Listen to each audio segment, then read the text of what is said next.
مقویات لیتا ہے، اس کی نبض ہے عضلاتی غدی، اگر وہ اگلی دو طریقوں کی لیتا رہتا ہے، فار ایگزامپل یا غدی عضلاتی کے مقویات اور ساتھ ہی غدی اعصابی کی، تو وہ بیلنس ہو جائے گا، اس کا زیادتی تو نہیں ہوگی؟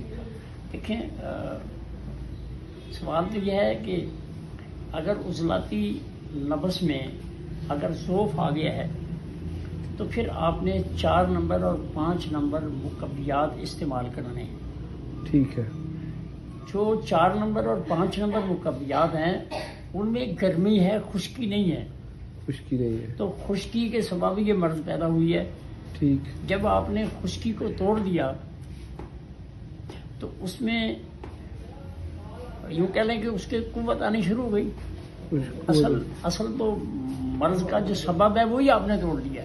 صحیح ہے جی، اصل تو مرض کا سبب توڑنا ہے۔ ٹھیک جی، صحیح ہو گیا۔ جس پرزے کے پاس غذا نہیں ہے، آپ نے جب اس کو غذا دینی ہے تو اس نے اپنا کام شروع کرنا ہے۔ بے شک۔ تو جو نہ کام کرنے کی وجہ سے کمزوری آ رہی تھی وہ بحال ہو جائے گی۔ بحال ہو جائے گی۔ تو اس کو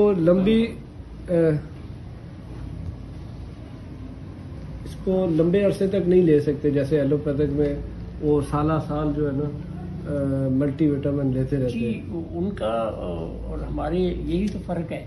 صحیح کہ ہم ایک مزاج کو بدلتے ہیں۔ ٹھیک جی، صحیح۔ وہ ایک علامت کو سمجھتے ہوئے دوائی دیتے رہتے ہیں اور اس کو کنٹینیو رکھتے ہاں رہتے ہیں، جی، سپریس کرتے رہتے ہیں۔ جی جی ہاں، دباتے رہتے ہیں اس کو۔ ٹھیک۔ ہم مزاج بدلتے ہیں، ہم اس کا سبب جو ہے وہ دور کرتے ہیں کہ سبب کیا ہے۔ ٹھیک جی ٹھیک ہو گیا۔